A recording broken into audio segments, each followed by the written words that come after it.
Praise God, everybody. Praise the Lord. All right, praise the Lord, everybody. I'm to praise and to magnify the name of the Lord Jesus. Praise God. Jesus, I'll never forget what you done for me. Jesus, I'll never forget how you set me free. Jesus, I'll never forget how you brought me out. Put your hands together. Never forget, oh, yeah. Oh, Jesus, I'll never forget what you done for me. Oh, Jesus, I'll never forget how you set me free. Oh, Jesus, I'll never forget how you brought me out.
I thank God for your salvation.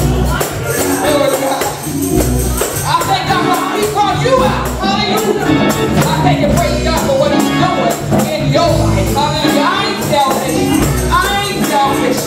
It's enough of God to go around. Hallelujah. Yeah, Lord. Oh, praise Him. Praise Him. You on your feet now. You on your feet now. So make your way from where you are. Go and tell somebody. Go and tell somebody. I come to praise His name. I come to praise Him today. I came to celebrate Jesus Christ. I came to bring glory to His name. Yeah, Lord. I came to give it up and give it all to Him. Yeah. Glory, glory. Glory, glory. Hallelujah. Praise His name. I come to praise His name. I come to praise His name. I come to praise His name. I come to praise His name. Yeah, I pray you get it. Praise God that if you get it, I know how to praise Him all by myself. Hallelujah. Glory to God. Glory to God. Glory to God.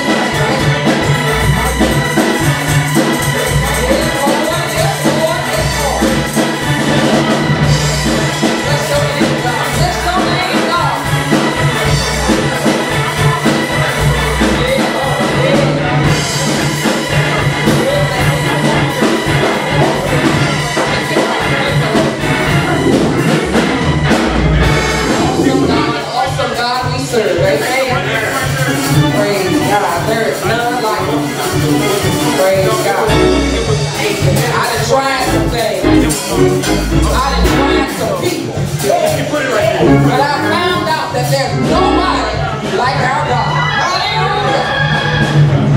There's no thing in the earth that can satisfy me like the Lord can. Amen. Amen. Praise God. Praise God. We're happy to see all of you that are here on today. Praise God for Mother Watson. Let's say amen for her. Praise God. Bless her to be able to share with us in our worship today, along with her great nephews, I believe. And so they have gone upstairs to take part in our children's ministry with Dr. Guyton. And to all of you that are here, and to my son, my extra son, my additional son that is here today. Lord bless you for sharing with us today. Amen. For those of you who may not know that this is Minister Linda Dixon's grandson. This is Zachary Dixon. And so we thank the Lord that when the invitation went out that he said yes. He came and he is sharing in our service. Amen. Amen. Praise God. Praise God. To Evangelist Cynthia Brooks. Amen. God bless you and the baby and my nephew. I haven't seen in a while. God bless you. Marco, it's good to see you. And the Lord that you're able to share in our worship today. And to all of you, to everybody here. It's a good thing for us to be here. Amen. Amen. Praise God. And to be able to come and to fellowship one with the other. Before I get into the announcements, which will be very brief, I want Christ Stone and those that are here visiting today, I want us to give, if you would, a great God bless you to Minister Keenan Peoples. Praise God, praise God. On Friday night, Minister Keenan was ordained. Is that correct? Amen. He was ordained. Praise God. I'm sorry I don't have all of what all goes with it, but I do know that you were ordained, and I saw pictures where your bishop and grandfather laid hands on you, and I thank God for being able, even though I wasn't able to make it, to be able to receive those photos, to see that. Praise God. And so we thank God for what He's doing in you and through you, and where he is taking you to. Amen. Amen. Praise God. Praise God. Also, we only have a couple more Sundays with Minister Keenan. He'll be going away to college, and so we are truly going to miss him. And of course, we are praying the Lord's blessings over you in your studies, that you will excel beyond measures, and that just as you have been a blessing to Missouri and other parts of this country, that you'll also be a blessing on campus, among your peers, with your instructors, with the administration, that God would bless you and move you in areas as never before. It is our prayer for you. Amen. Great things, great things. Amen. Praise God, praise God. Also, in a couple of weeks, Brother Christian Paul will be going away to college. And praise God. Praise God. He was accepted. Truman. Minister Keenan is going to Truman. Is it education? Education, a major in education. And Christian Paul will be going to Oral Roberts with a major in music. And so we are praying for both of them. Amen. Praise God. And so travel mercy and grace. Thank the Lord. We received words from Jordan. Jordan is doing fine. Jordan is, I believe, we know that he's received, made a phone call to his parents. We are sending letters. If you have not, and if you choose to, please get the address from Minister Wright and send him a little note, send him a card, send him a letter, send him a something, send him a nice photo to encourage his heart as well as those that are with him. He has a few more weeks. September 1st, I believe, is his graduation date. And so he has about 4 more weeks of this. And we're just believing God that while he is away, that God is moving in his life, that God is speaking to him, yet speaking to him and dealing with him. And he shall come forth as God has called him to be. Amen. Amen. Praise God. Thank God for his covering, his safety, along with all of those others. They're actually on a ship.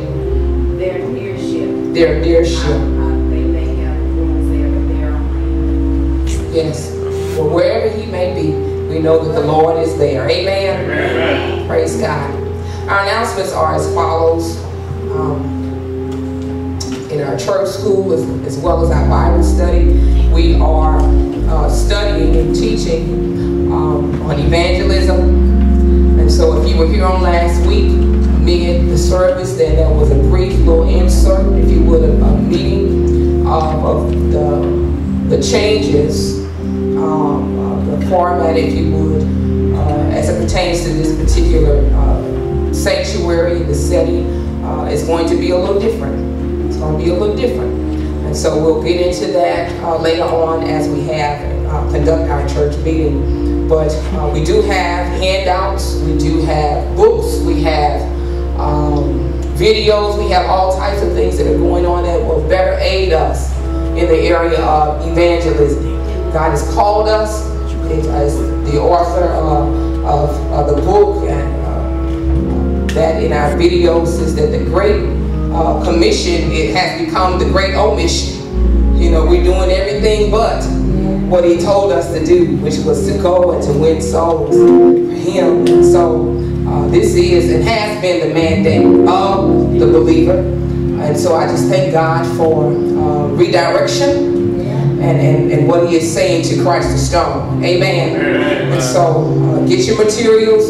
There are handouts here. If we have run out, please I'll let you know based on what you get, what other items or handouts you need. Happy birthday to anyone celebrating in the month of July. I don't know if there's anyone here. If so, happy birthday to you. Happy birthday, Evangelist Brooks. Amen. Praise God. Yes, ma'am. When was your birthday? Is it today? The 20th. Praise God. Well, happy birthday to you. The Lord's blessings upon you, and we pray that you have many, many more. Amen.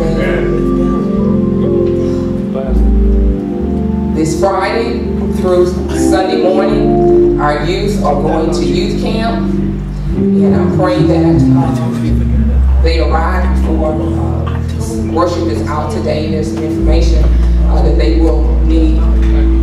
Yes, sir. Yes, sir. You feel left out. Your brother. July 4th. Trustee Richard Gentry. Amen. Amen. Did we not say happy birthday to you? I don't think so. No. All right. I think I said happy. I may not have called your name. I'm sorry. Trustee. Happy birthday, brother. Amen. Thank you, Brother Timothy. Youth camp will be this Friday, and children will return Sunday morning. And so we have our youth that are going, and so I'll just deal with the parents regarding this particular announcement. We're still praying, yet praying for all those who are on our prayer list. There are several that are here. Mother Watson is here with us today. Amen. Amen. Thank the Lord for you. Thank the Lord for you. And all of those that are listed on our prayer list. Also today, at 3 o'clock from 3 to 5, the Unity Development Group will be sponsoring a health screening and car wash on the Unity Chapel parking lot. And that will be from 3 to 5. 3 to 5 today. We have Dr. Randy Jackson, I believe, resident who's doing his residency at St. Mary's. He has volunteered his time and his materials to open to the community on today. There is a donation of $4 for any cars that individuals who want their cars washed, as well as they have the grill going, and so there'll be free food as well. And so we'll get out kind of early today, but if you can and if you will, you have the time to come back and to support the Unity Development Group. Unity, Christ the Stone is, if you would, the spearhead of this non-for-profit.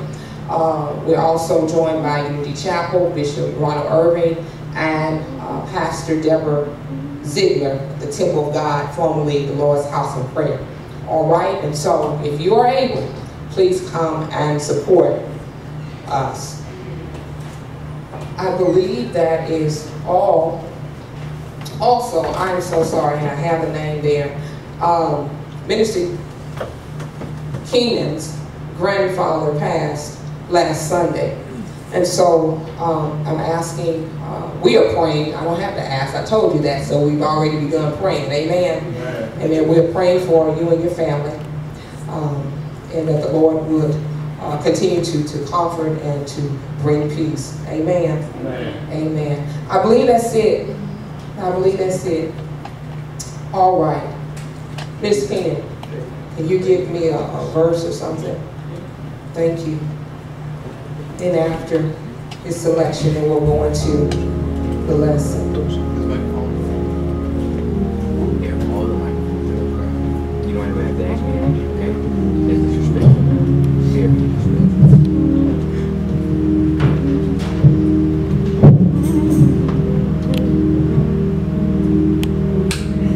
Amen. Praise the Lord, everybody. Praise Him. Praise the Lord, everybody.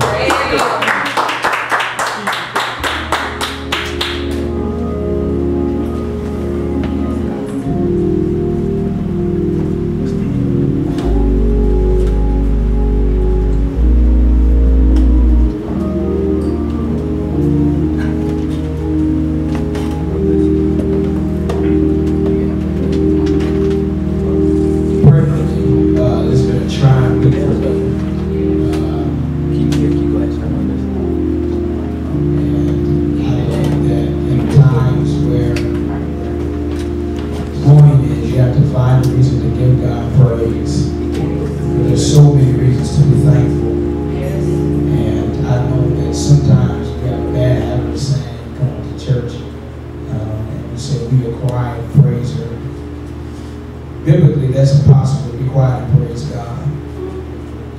Because you can't control what God created. How do you tell God how to worship when He made worship? Yeah. So you don't put the standard on how you give God praise. You can worship quietly, but you can't praise quietly. Praise has a sound. Yes. And so just for a couple moments, you can lift your hands. Yes, thank you, Jesus. Just lift your hands where you are.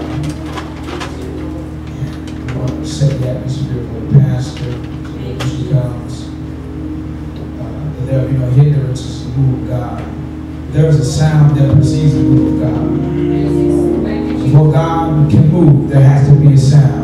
Yes. And so if you could just begin to sing this song with me. It says, when peace like a river that's headed my way, and storm clouds I see, billows roll, whatever my life now has taught me to say, it is well with my soul. I say, it is well,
oh, with my soul.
what's going on,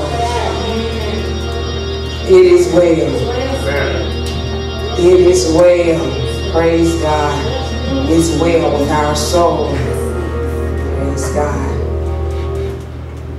As he began to sing that, I thought of two things. The first thing I thought of was my mother. Yes. And that was one of her selections. Amen.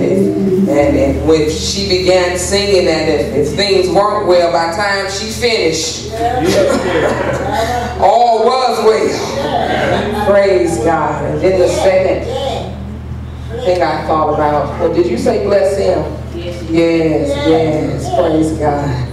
The second thing I thought about was the passage where the son that the woman had prayed for, the man of God, Elijah, had said to her that she would bring forth the child, and God gave her the child, and the child died. Yes, and she went to the man of God and saddled on her beast and went to the man of God. And as Elijah saw her coming, said the servant to him, because the Lord had revealed to the prophet Elijah what was going on. She told the servant to give word to Elijah without even going into what all had happened, that her son had died. She said, it is well. Hallelujah. Amen. So even in a dead situation, when it looks like there's no life, when there is no life, the boy was dead. Know that it is well. Hallelujah. Glory to God. Glory. I don't need no music today. Praise God. Hallelujah. It is well with my soul. Glory to God. Today I want us to look at something very briefly. And I don't want you to turn to the passage at prescribed time, that they want you to place it on the monitor, and I'll give you the scripture. I'll give it to you now. I'll be coming from Numbers 13 today. And I'll begin at the 25th verse. But before we get there, I want to start here.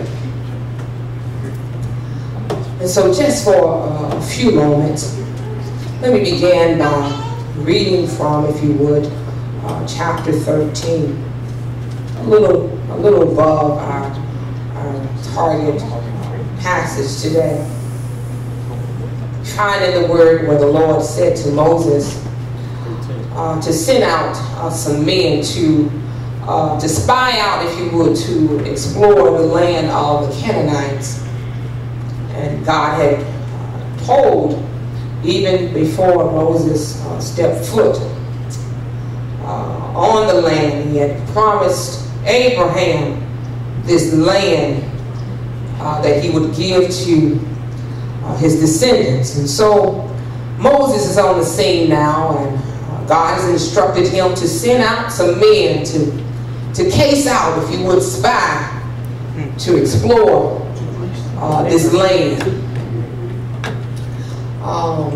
We find that he sends a leader, one leader from each tribe. There were 12 tribes of Israel, and so he chose to send one from each tribe, making 12, to go and to follow the instructions that Moses would give him or give them. And so Moses gives them instructions. As chapter 13 begins, Moses along with the Israelites, we find that they are in the wilderness. They left Egypt after 430 years of being in slavery. God has sent Moses as a type of savior, a deliverer, to rescue them out of their bondage. They crossed the sea, the Red Sea, and they are now in wilderness place. They're there and have been there a while. But we find that God is still speaking, and God is still giving them direction. We find that He leads them through the form of a cloud, if you would, to represent His presence by day and then by fire at night. And so He's yet dealing with them even in the desert place.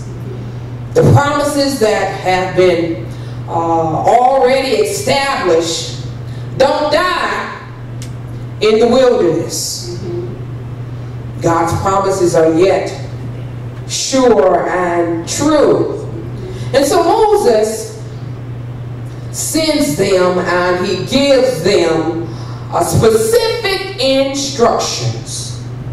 He says for them to go north, and he gives the direction. He just doesn't tell them to go, but he gives them direction to go north to the Negev. Negev was on the outskirts, if you would, on the other side of Egypt. They weren't that far from where they had been all of their lives. But they are north. Instructs them to go north. They were actually south, but he instructs them to go north to a hill country, and he says to see what the land is like. They're going to case the area. Check it out. He also wants to know how the people are. Are they a strong people? Or are they a weak people? Is it a lot of them, or it's just a few of them? What kind of land are they living on? Is the land fertile? Is it good ground? Is it bad ground? Are they living in tents? Or are they an established people? Are they fortified with high walls? These are your instructions. So all 12 of you, when you go, this is what you are looking for. And so he also instructs them, if they are able and they get close enough, to bring back a sample of what's in the land. If you can get your hands on it, if you can go unnoticed, I want you to be able to bring something back as proof that this is the land that God said it was. Fertile ground, good ground, overflowing with an abundance.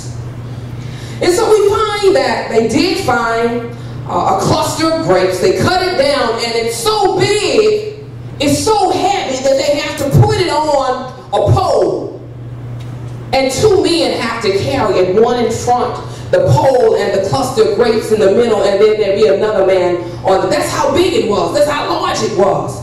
And it would show or represent the abundance of the land. Let's move on. I want us to begin reading at verse 25. That was just briefly, if you would, a little background that would lead us to what we are going to look at today. Verse 25, I'm in Numbers chapter 13. This says, after exploring the land for 40 days, the men returned to Moses, Aaron, and the whole community of Israel at Kadesh in the wilderness of Paran. They reported to the whole community what they had seen and showed them the fruit they had taken from the land. This was their report to Moses. Listen. They said, we entered the land you sent us to explore, and it is indeed a bountiful country, a land flowing with milk and honey. Here is the kind of fruit it produces.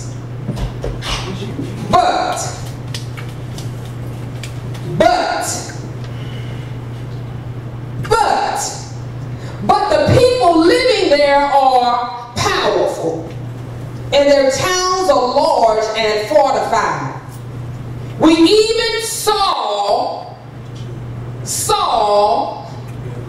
We even saw giants, the descendants of Anak. The Amalekites lived in the Negev, and the Hittites and the Jebusites and Amorites live in the hill country. The Canaanites live along the coast of the Mediterranean Sea and along the Jordan River. Verse 30 says, but Caleb tried to quiet the people as they stood before Moses. He says, let's go at once and take the land. We can certainly conquer it.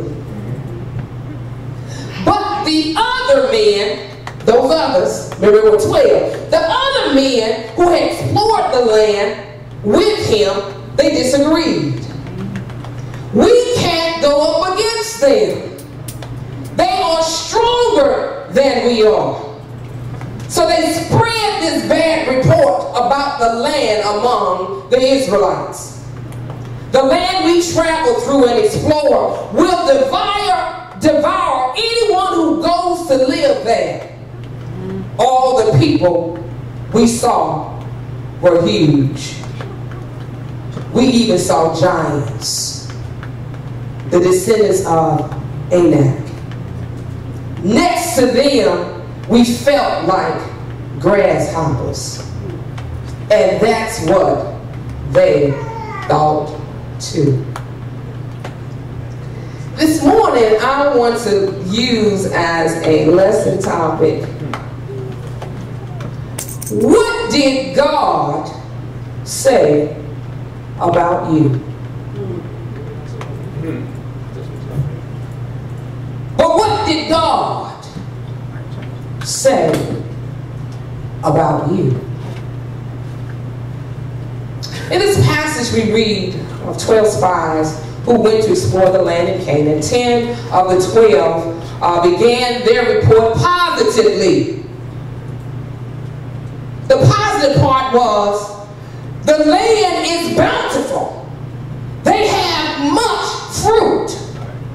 They began positively, but within a second or a sentence or two, they began to offer a different story.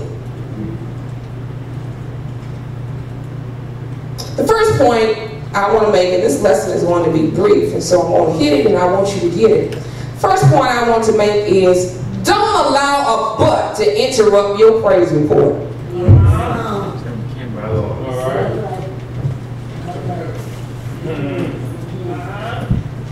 Have you ever been in a service and they would call it testimonial? Used to have testifying service, and people would get up and they would begin with praise the Lord everybody, or whatever their greeting was, and they would begin off real good, telling of what great things the Lord has done. But somewhere along the line, that as they get closer to the middle and the end of their testimonial, somehow the story changes. They begin to focus more on what the devil has done than what God is doing. Have you ever losing focus on what testimonial is? And so when we look at this, those spies began with a praise report. It was just like you said. It was just as God told our forefathers, our ancestors. The land is plenteous. But the remainder of their report is negative. Don't allow a but to interrupt your praise report. Don't give the devil nothing. I don't care what is going on in your life. Don't give him any credit. Even as he was singing, and as I began to tell you about what I thought about, as that woman was making her way to the prophet Elijah, I'm sure her heart was sorrowful. I'm sure she was hurting. I'm sure she was going through all types of emotions because her son died. But she meets the servant of the man of God, and he asked her, "You come in, so my master has sent me to inquire, what is it that you need?" And her response was, "It is well." Anytime a butt want to rise up, just put a "it is well" on it. Hallelujah. Not allowing the enemy any credit. That's the first point I want to make today. The 10 of the 12 spies started out with a good report, but along the way, as they were explaining, they went off track. Have you ever met somebody, and maybe you've been a part of this or you've experienced this, you're yet on subject, but you're off track? We're still talking about what we should be talking about, but your thinking, your reasoning, your faith has gotten off track. And I know sometimes we don't like to put reasoning and logic and faith together, but for this particular point I'm making, there are times where we are on track. We're doing the will of God. We're living lives that are pleasing, and we're hearing for the voice of God for direction. We own it, but sometimes our faith get a little weak. That's right. So we're on task, but our faith along the way begins to waver. And so even though they were yet on the topic, they had gotten off track. Because now they had turned from what God has told them to what they see. My Lord. Get it, get it. My second point is you don't have to accept what others speak over your life regarding your future. That's right. Glory to God. They were speaking negatively to the man of God, the leader, to Aaron, and to the entire congregation. Have you ever had someone, and it doesn't necessarily have to be in a church setting, but on the street, or maybe an acquaintance or a friend, and they said something or spoke something about you or concerning you, but you knew it wasn't you? I've been in lines. I've been where people have prayed for me, and I was praying that God, if they say anything, God, I'm praying that you would speak to them and guide them what they're about to bring. God, if you ain't said it, don't let them say it. But I've been in some places where people are on the front, and people coming to me where I was and speaking something to me. And in my spirit, I'm saying, that ain't me. That's not me. I'm not receiving it. And so they may have been on point with some things, but off in some other areas. And so I'll tell you, like somebody told me, eat the meat and spit out the bones. Not allowing, we can't all the time stop what people say. But we can stop in how we receive it. That's not me. We don't have to accept everything people speak over your life. All right. You don't have to. You don't have to allow your circumstances to determine who you are in the Lord. All of us have made mistakes. If you raise your hand in here today and you say you ain't made no, I'm going to call you to the altar right now. The Bible says all have sinned. That's right. And fall short of the glory of God. Right. And if the Holy Ghost don't keep me, I'll fall again. That's right. And even though I'm Holy Ghost filled, there's some time where I mess up. Oh, yeah. I sin. We like to put a nice little curve on that. I mess up. No, a mess up is a sin.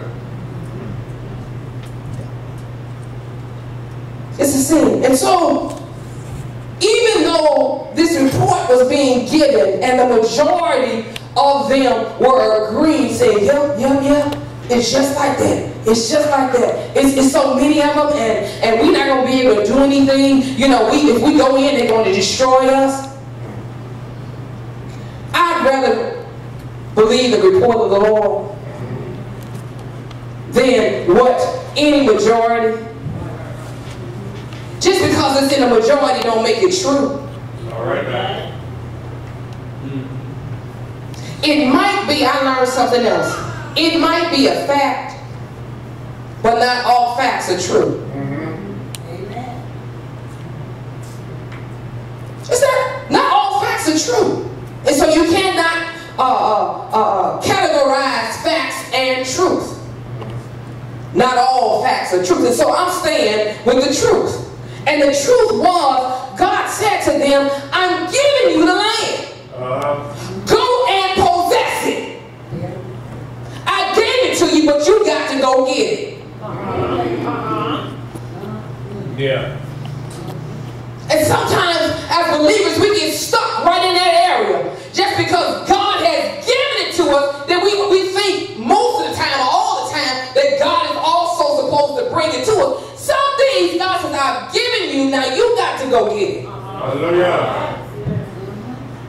Despite what you see, despite what is around you, despite the obstacles, if I'm giving it to you, know that I'm also equipping you and giving you the power in order to obtain it. Amen. Amen.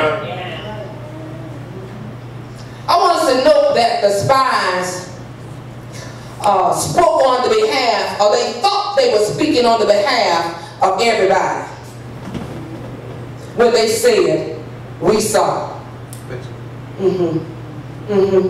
Have you ever come to a conclusion based on what somebody else saw? You didn't even see it.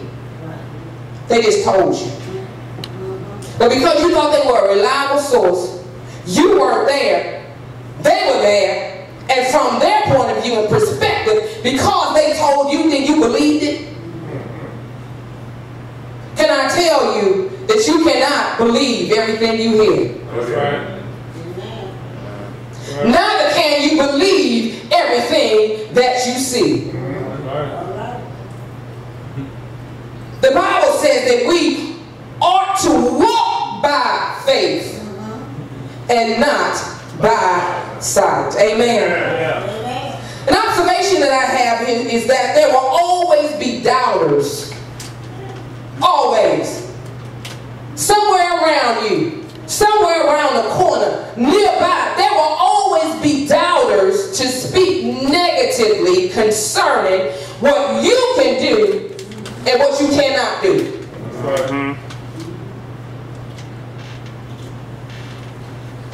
Sometimes it's from within our own bloodline. Amen. As they say, I'll up you one. Most times it's from within. We are our biggest critics. We are our biggest enemy.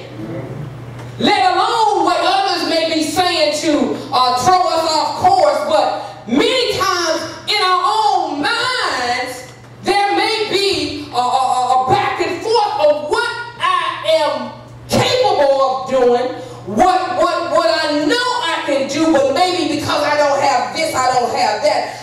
Many factors included, but I found out that the majority of our struggles are from within. That's right. You don't believe it? Paul said, there's a war going on in my inward man. Right. My flesh and the spirit are warring constantly. That which I know to do, I don't do. Come on now. And that which I should be, I find myself not doing. But here's the thing. When we allow the Spirit of God to have rule for real and super rule in our lives, many of those struggles we wouldn't have.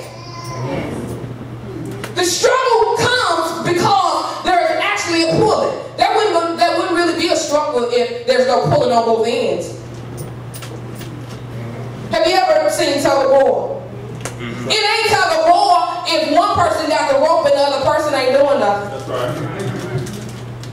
It becomes war when there's pressure from both ends. And so what I'm coming to realize is that my flesh is going to have to lay down and die every day. Amen. Guess what? All during the day.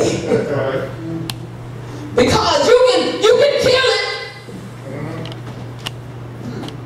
but it rises again. And so every time that it rises again, then you kill it again. Have you ever seen a bug that just won't die? I don't care what you spray on it. We have a back deck, and the patio rather, and so we let the pets go out on the patio, backside, and so when they do what they need to do, we can go clean it up. But in the process of opening up that door, that brief moment, and letting them out and sliding that door back, something that got in.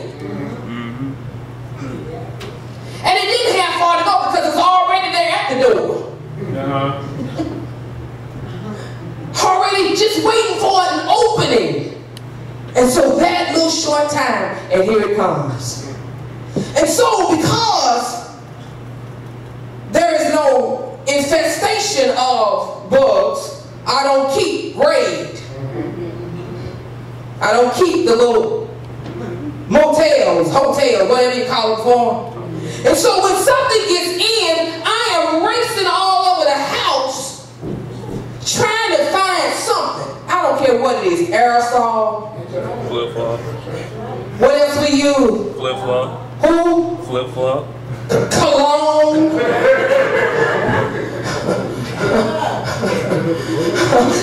Dishwashing liquid. Anything to keep from, in my opinion, bringing immediate death to it. I'm going somewhere. Instead of bringing a sure death by stomping on it, we allow it to get in, and not just get in, but to begin to roam. There's a lesson in this. So when you find what it is that you think gonna kill it, it has moved from the door and now over here by the refrigerator. Because we took our eye off of it in order to go find something to kill it. But here's the thing, when you see it, you ought to already be prepared to kill it. Come on now. So that says for me to have something nearby that when it comes in, I don't have to go looking for something in order to destroy it. That's right. The moment I see it, the moment it comes up, the moment it comes in, I am prepared and ready to destroy it. The same thing we got to do with the flesh. That's right. Okay. All right. Praise God. Amen. Let's look at it. Another point I want to make is don't allow what others see bring you to draw certain conclusions as it pertains to you. These men and the report that they had brought back, and so when told, it set up fear in them. It caused them to draw a conclusion as well.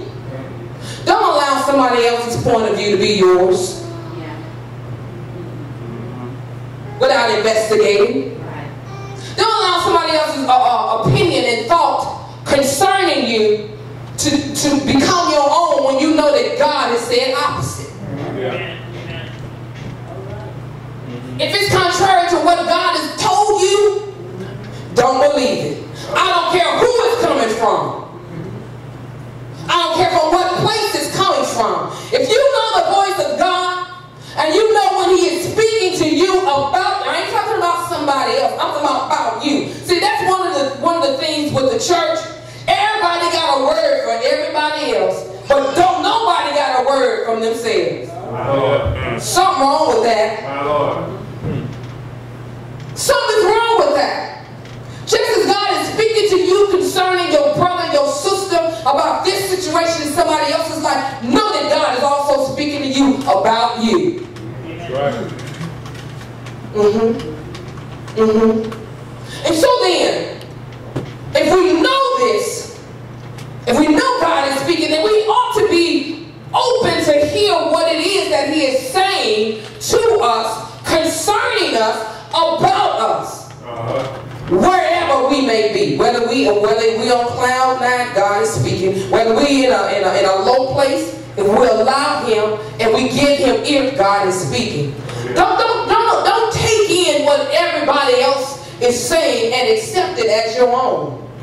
Don't allow the doubt of others to become doubt for you. Don't allow the fear of others to allow fear to set up in your life. We can control with the help of the Holy Ghost. Did you hear that? That's right. God has given us power. Those that have the Spirit of God living and dwelling on the inside of us, we have the authority and the power that even if it gets in, we can kick it out.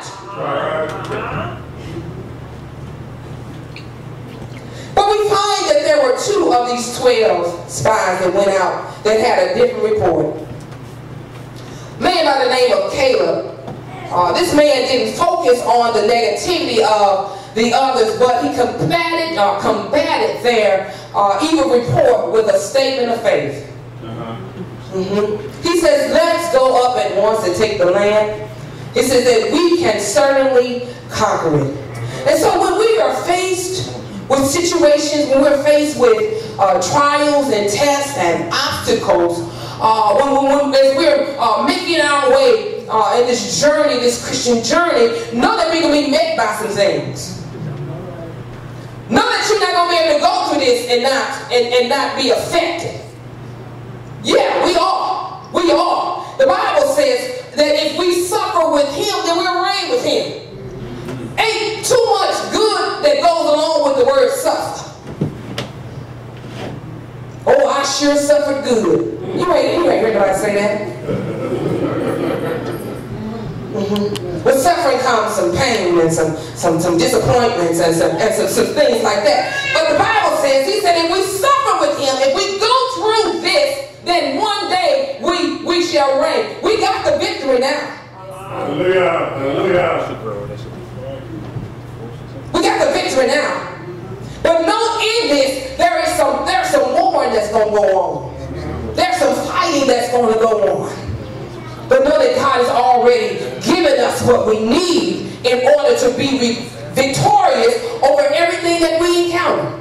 The Bible says, many of the afflictions of the righteous, but the Lord delivered them out of what? Them all. Some of them? Them all. A part of them? Them all. A fifth of them? The Lord delivered them out of them all. I'm almost done. Know that others who are with you or near you won't always see what you believe. I want to really get to that.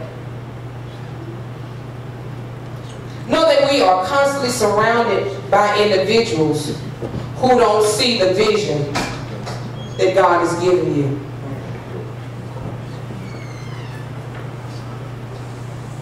For many, if they can't see it, then how can they believe it?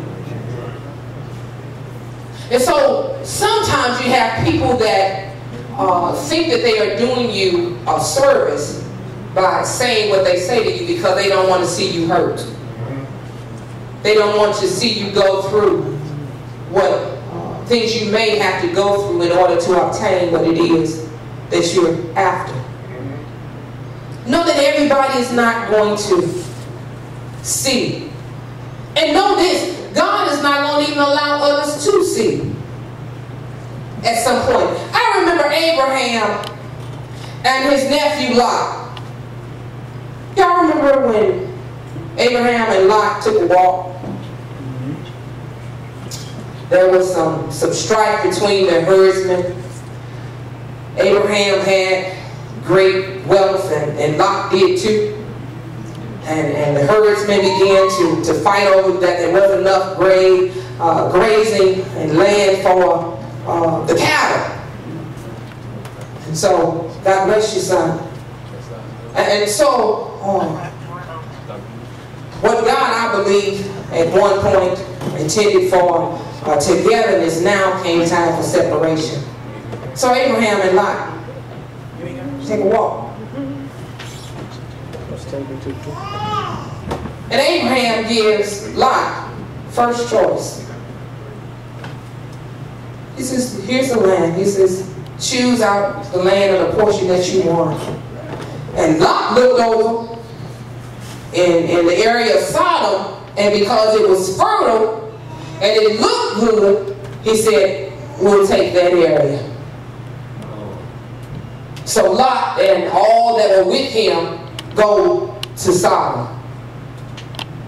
But then God says to Abraham, in so many words, now that Lot is gone, I want to show you something. Sometimes we are wanting people to remain with us and stay friends with us, but God is saying they've got to separate from you. Until then, I can't show you the big picture. I'm not going to show your enemy all of what I'm about to do for you. And so it's not all the time that they can't see. God won't let them see until after it's over. Until he done it. Because if he allowed them to see just a portion of it, then they begin to hate. They begin to feed you negative thoughts and why you can't do and why you shouldn't do. And so that's why we believe the report of the Lord. I don't care who comes. I don't care what's said. I don't care what's done. Whatever report the Lord gives, that's the report that's the one I got in hand. You know, in school, when individuals would hand out paper and say, take this for your reading, and I was teaching in the schools, well, if you were a teacher like me, then I said thank you and took it, and when I got time, I read it. But anything I got from the administration,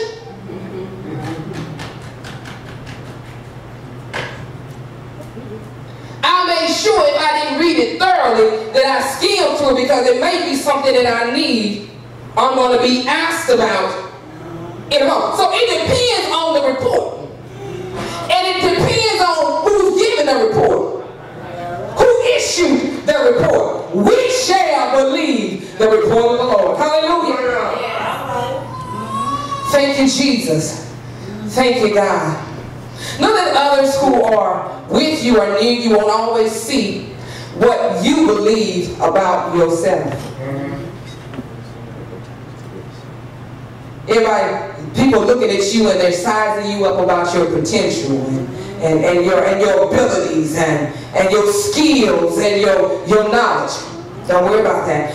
That's why it's important that we look through the eyes of faith and not merely with physical sight.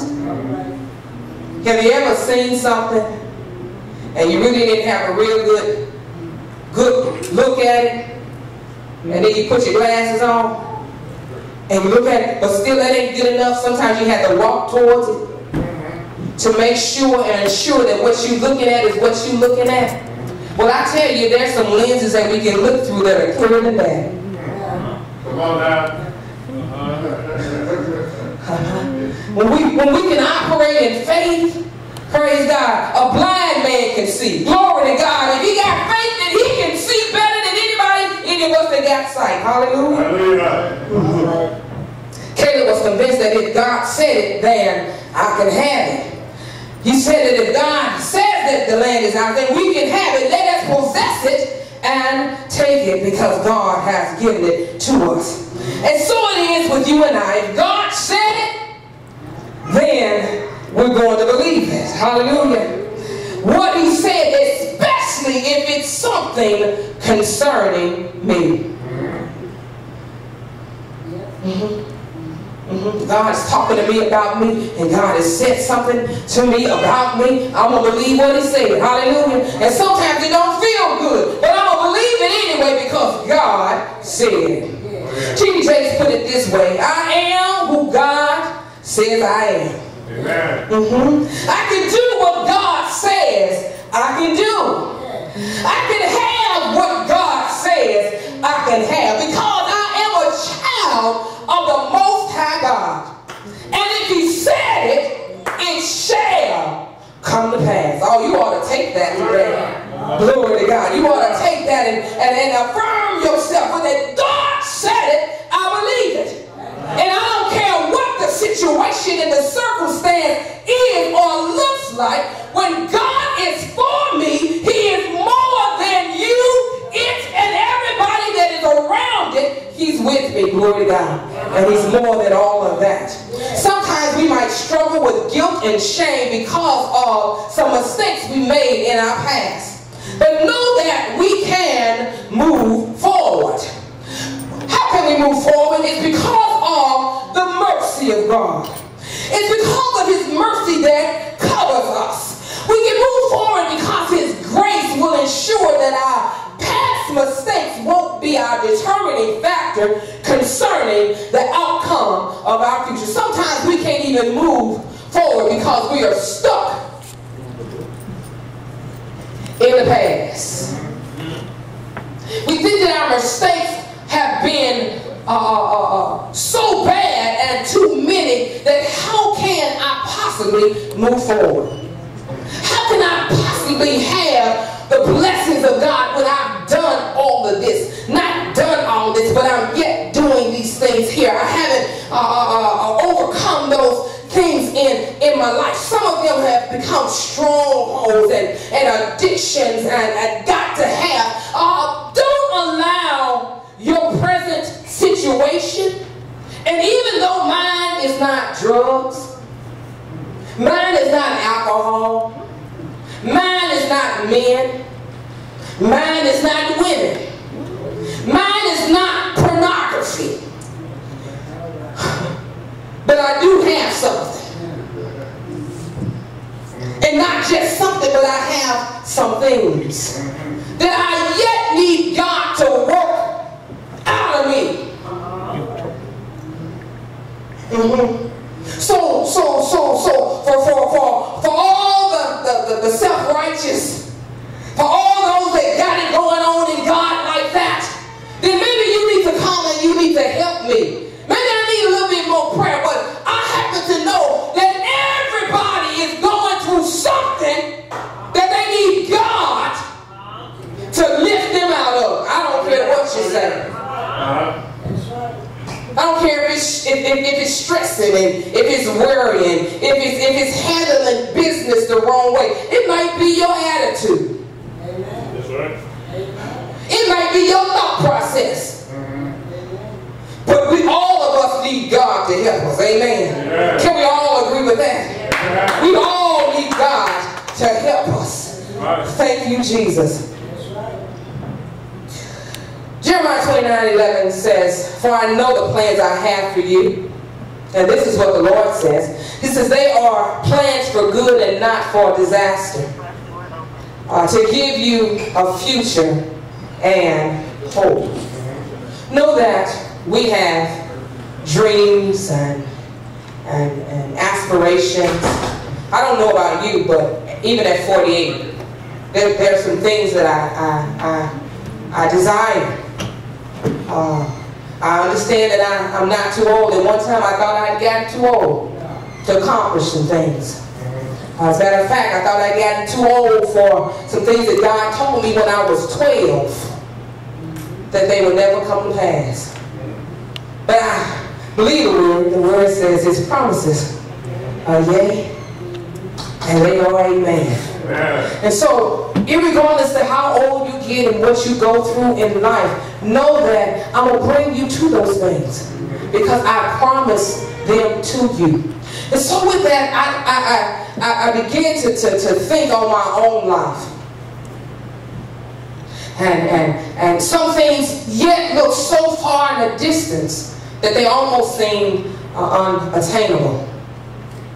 But God says, believe me and trust me.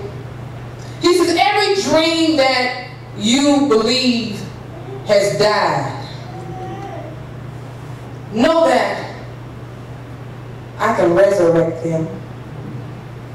Know that every dream that you consider lost can be found.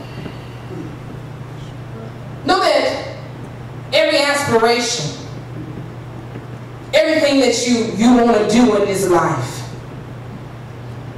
that God has approved, and there's some things I want to do and some places I want to go. There's a trade, there's some schooling, there is higher learning, there is whatever it may be.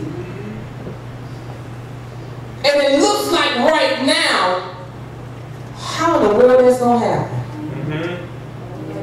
We're looking at millions of people in a desert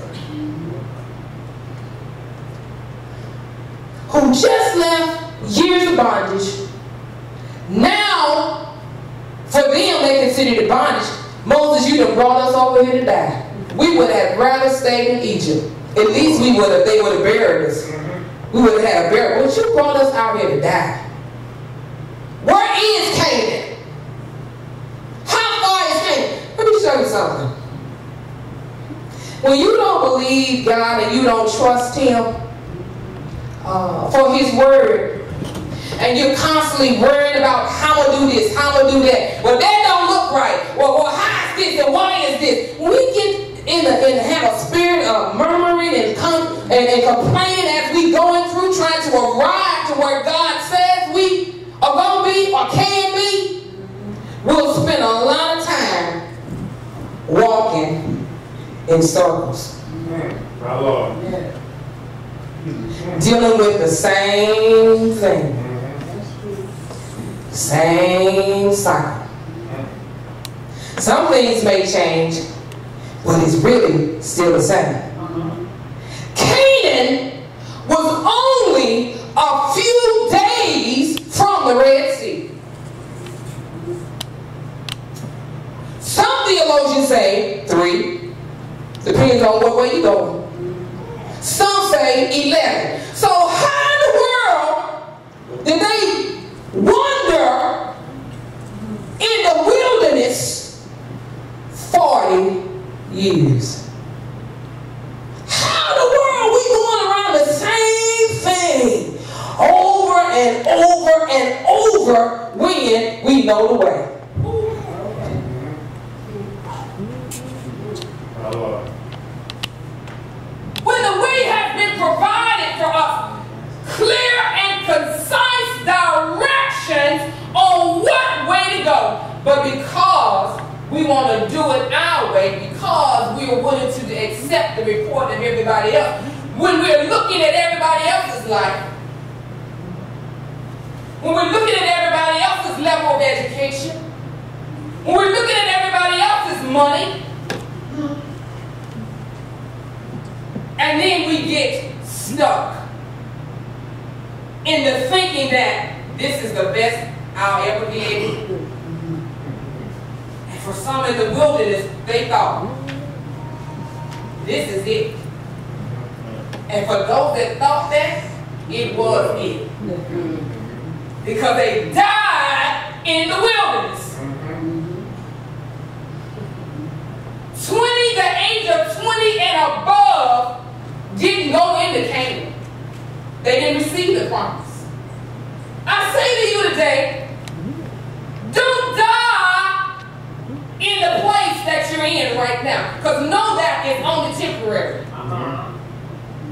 If you allow it to be. If you want to make it a permanent spot, it can be. It can be. But why not believe what God has said to us concerning us? That there's more, that there's bigger, that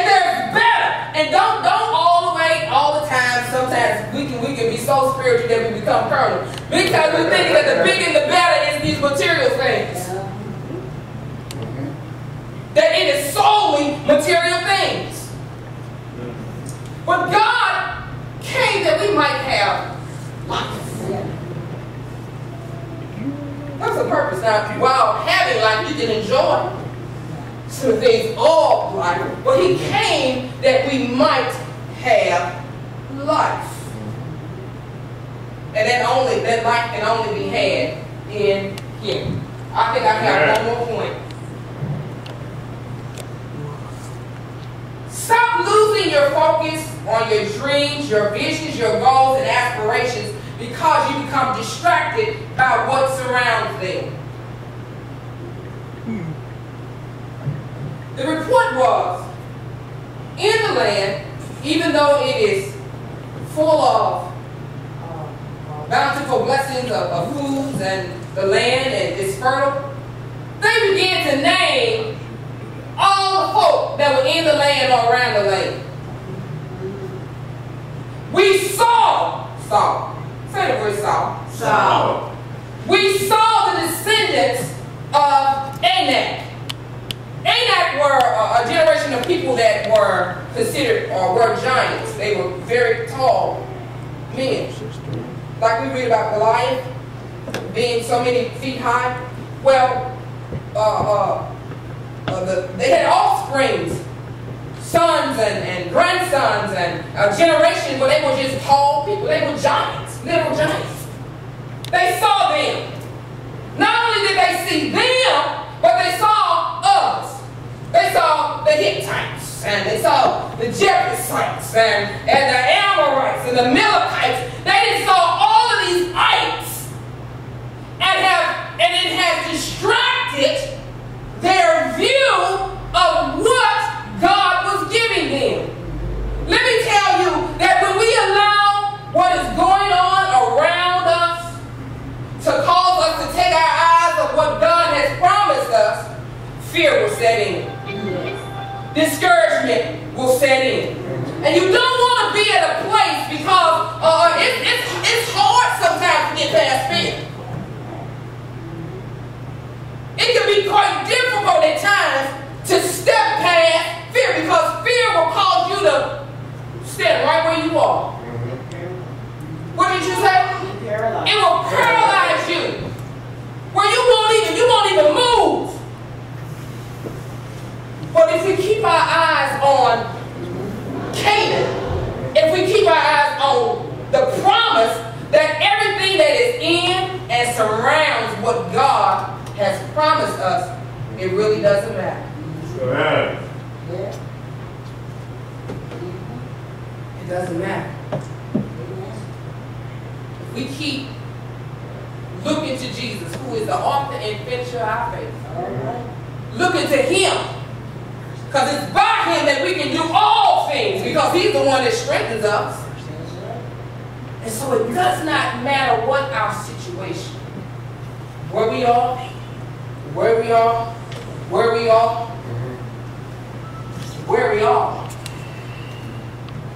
that means nothing. It means absolutely nothing. Because where I am today, I can be somewhere else in a matter of moments. Promotion comes from the Lord. And however you define promotion comes from Him. And it don't take God all day to move us from one place to another. Yeah, Lord. When I surrender to Him, I move from the place of being a sinner to His Son. All right. In a moment's time, I went from being a fighter and a cusser to being on the Lord's side. And when I say a matter of moments, it was a matter of moments. Split seconds. Because I made the decision. I made up in my mind that I don't want to be this way no more. I'm tired of fighting. I'm tired of cussing. I'm tired of bullying folk. I'm tired of being disrespectful to my daddy. Or going back and forth with my own father. I'm sick of this. Save me and bathroom, behind a closed door, looking in the mirror.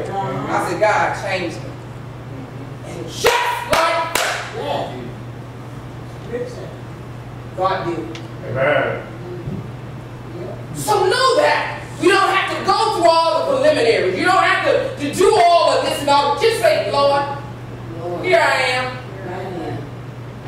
You know more about me than I know about myself.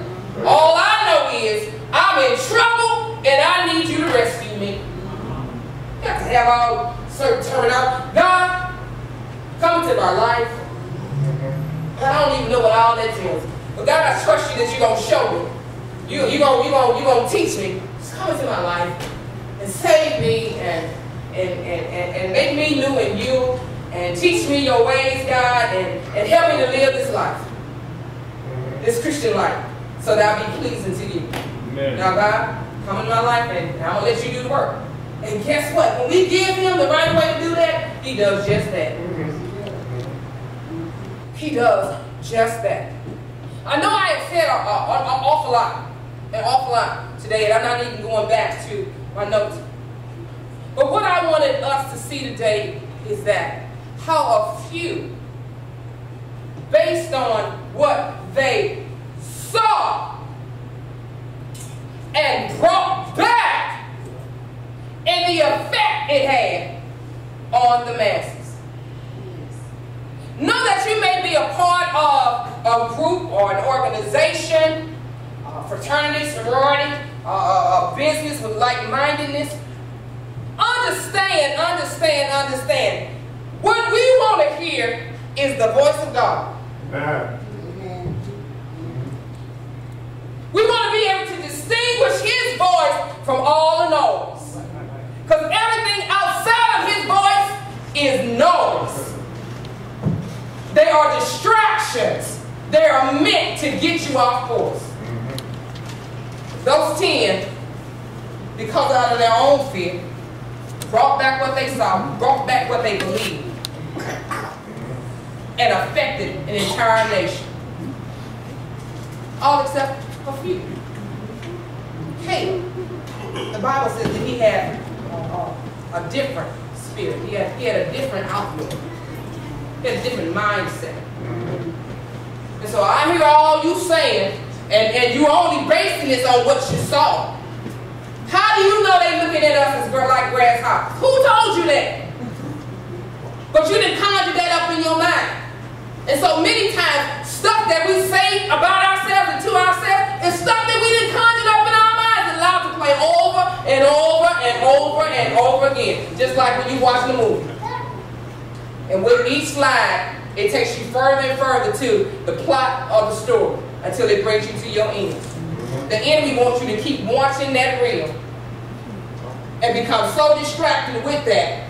And so when it's the end, then you're trying to figure out, wait a minute, I spent all that time watching that. Where did my life go? What have I done? What do I have time to do anything? Know that you do. Know that you do. Know that you decide. You can decide to accept or not accept. You have the power. You have the power to change things in your life that you are not pleased with, that you are not happy with. Things that you know God is not. It doesn't bring honor to his name.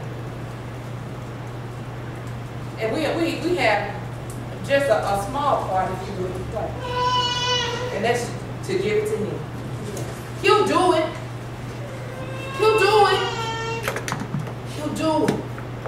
So we don't have to worry about all of the naysayers and all the negativity, all of the stuff that's going on in our world and around our world and outside our world. Know that whatever God has said to you, and maybe say, I don't know the voice of God. I don't know God speaking to me. How do you know that? How do you know when he's speaking to you? Is it me? Is it me? Is it me thinking that? Well, I'm gonna have to investigate that. Wait a minute, do I have to be super spiritual? Is he gonna crack the sky open if I'm going to ask him to do something, he do it, and I'm going to know, yeah, God, that was you. It takes a relationship. It begins with a relationship. As a baby, I saw, and Anna here, I'm sure is old enough to identify her grandmother. But that came through relationship. Her spending time with that child and nurturing and speaking to that child and interacting with that child. And so Anna, even she's very small, Anna will let you know immediately. If you go to reach for her, she'll know you. There has not been a relationship developed. But she'll tend to hear or remain with the one that she knows and has a relationship with. And so Anna, I'm sure, knows the distinction between her grandmother and her mother's voice. Their appearance. And so that's what it's like. So if you're not sure about, or you just don't know quite how this works, start with developing a relationship. Start by saying, yes. Teach me to know your voice. Teach me to know when it's you and when it's me. Teach me not to follow the voices of others that are portrayed, even though they may sound like something you would say. Give me a spirit of discernment where I won't fall into the snares and the traps of the enemy. And the more and more you do that, and the more and more you develop your relationship, then it's going to come a time when you have no doubt in your mind. That was God. That is God. Speaking to me, revealing things to me. Know that you're not too far gone. And this is for everybody. It ain't too late. It's not too late for you to have what God has already promised you. It ain't too late. We find and we read that they came. And they got exactly what God said they would have. But they had to do something. They had to pursue it. They had to possess it. People not going to just give you stuff. People not just going to drop stuff in your lap and then, develop an attitude, but this is the way it goes. God gives to us, but God also wants us in return. Does that make sense? Man. God blesses us. And see, we don't have nothing. We can't. God owns it all. And so as he blesses us, we bless him by being his. Meaning that he do what he wants with us, having his way in and through us. I'm done. I really intended for that to be a short lesson today. But as the Lord would have it. As the Lord would have it. Amen. I pray you heard from God today. The Spirit of the Lord through this lesson. As old as some of us are in this place for you younger generation. There's still things that we are doing. There's still things that we are yet pursuing and after because we know it's the plan of God. We know it's the plan of God. And so when we're in the will of God, when we're in the will, doesn't mean that we won't be met by obstacles and pulling forces. But when we're in the will of God, God is charged to keep watch over us to ensure that we make it through. That we get to our destination.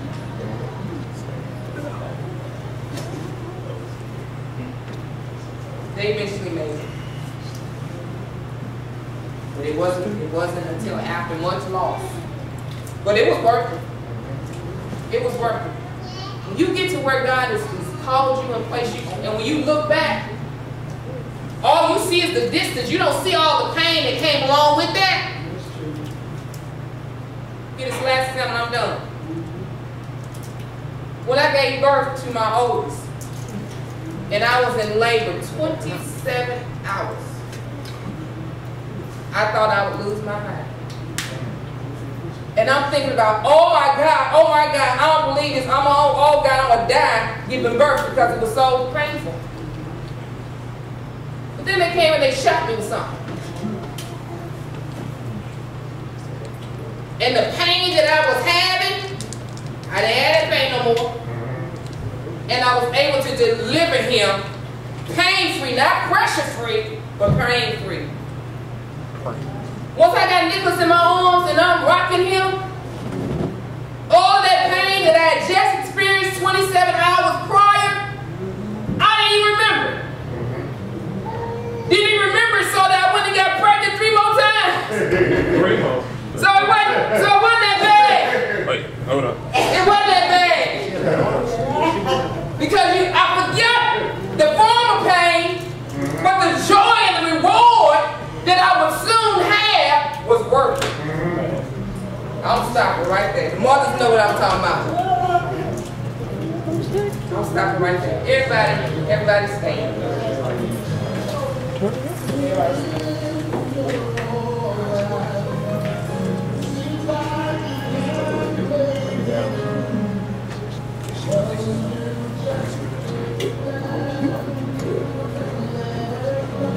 There's a lot of people talking.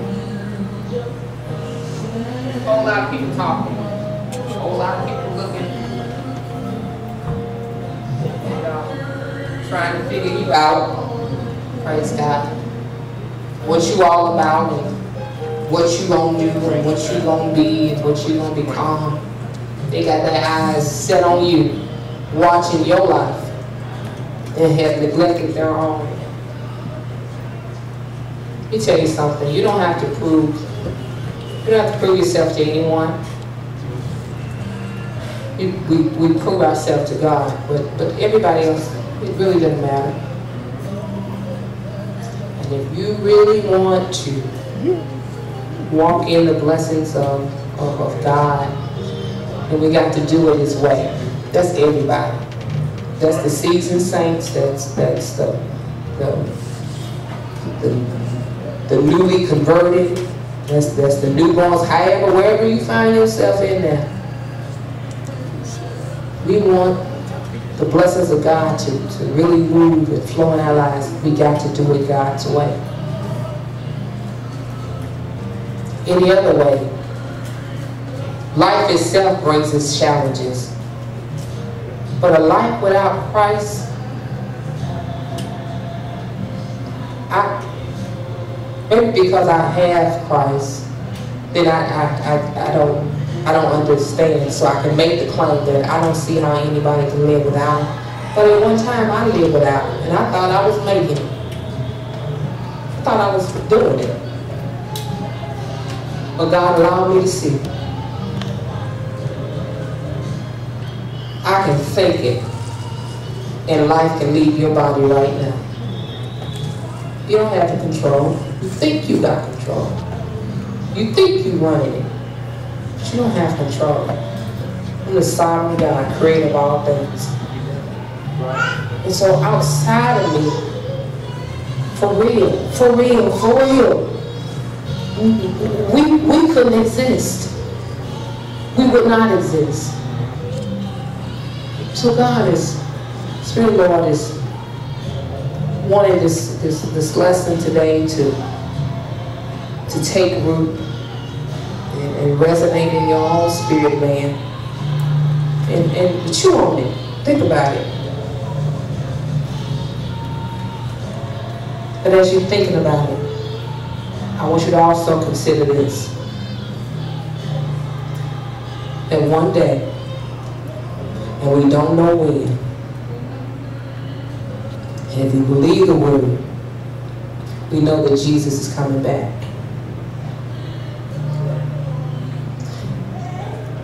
He also, for those who may not know, He's coming back for a particular people. He's coming back for His people. Those that know Him and He knows them. So He's only coming back for His family. And even though he loves everybody, everybody can't go home. I love many people. I know a lot of people. But everybody I don't take home. Everybody I don't take in my house. Did that make sense? Don't mean I don't love you. Don't mean that I won't. We can't have a relationship. But everybody I can't take to my house. Not that I think you'll steal anything or misuse my stuff, but it's my house. I have the keys, so I have the power and authority to choose who come in and who don't. Jesus is coming back. And he has the power and authority with whom will return with him. So, if you're here today and you're really not sure, but you know that, you know, God, I believe you. I trust in you. And so, God, I don't want to be left behind. I don't want to be lost. I want to go home. I want to go home. I want to go with you. So, God, prepare my heart. I'm surrendering the best way I know how. It may not look like what people want to surrender to look like, but God, here I am. Come into my heart. Save me from my sin. I repent. I'm sorry. Everything I've done. Everything I've done that I don't even know I did. That was wrong. God, forgive me. They said you won't hold it against me. So, forgive me. I'm sorry. I believe you. I believe in you. I don't know everything there is to know about you, but God, I'm going to trust you enough to believe you. And that you died for me. Others, but you died for me. You had me in mind. So come into my heart. Save me. I receive you now as my Savior and Lord. Thank you. It's with a sincere heart, Lord. I say thank you for receiving me into your kingdom. Now help me to walk this life out. Fill me with your spirit. That enablement, that empowerment that will help me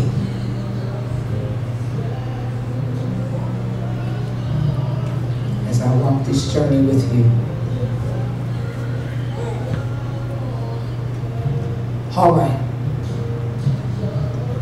Anybody is here and that is the prayer that you just prayed along with me. You don't have to come. I'm not going to ask you to come. I won't even ask you to come. Praise God. Can everybody close their eyes for a minute? Just 1 minute. So, there be anybody here. My eyes are open so that you know, but I'm asking you to close your eyes and drop your head. But if there's anybody here and you prayed that prayer and you meant it from your heart, then I'm just going to ask you just slightly lift your finger up.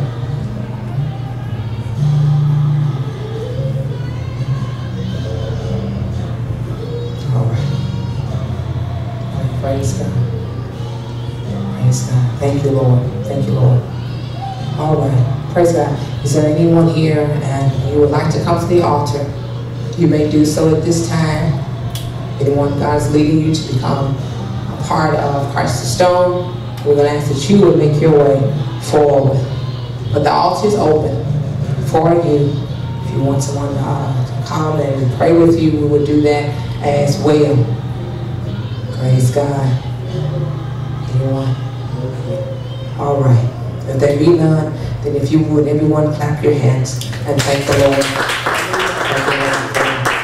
Speak in trust. Amen. Praise God. Thank the Lord for all of you today, and I'm going to ask that you would be mindful of the announcements that were on your announcement sheet at 3 o'clock down the street. Unity Chapel, free food, free health screening, and if you want your car wash, if you want your car wash, then it's a donation of $4. So we'll be ready for you. Just come on. If you know individuals that you're not able to make it, send somebody, send others, all the welcome. Amen. Also, Sister Steve, I'll give you after service about the children's youth camp. All right, all minds clear? Yes, folks, thank you for being with us today, sharing our worship. Is there anything you'd like to say?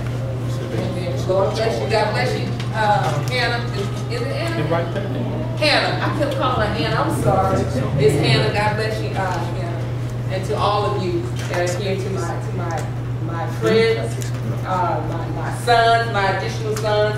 God bless each and every one of you for being here on today, and praying that everyone has a good week, a productive week, and that remember evangelism. Tell somebody throughout the course of your day about the goodness of the Lord and what the Son did for us. Share the love of Christ. Amen. Share the love of Christ, and then they'll see the Christ that you talk about in you. Amen. Amen. Amen. Praise God. Now unto him that is able to keep us from falling and to present us faultless before the presence of his glory with exceeding joy. To the only wise God, our Savior, be glory and majesty, dominion and power, both now and forevermore. And the people of God said, amen. Amen. Amen. I'm going to ask that you all would also pray for our family. We had a death in our family, just notified yesterday in Wisconsin, and so I don't think I'll be traveling there. But we do have members within the family who will be traveling to Wisconsin for that homegoing. So I'm asking that you all would please pray for the family, the Gray family, during your moments of prayer, or just throughout the day. Just keep us in your prayers. Amen. Amen. Amen. You're dismissed. Praise God.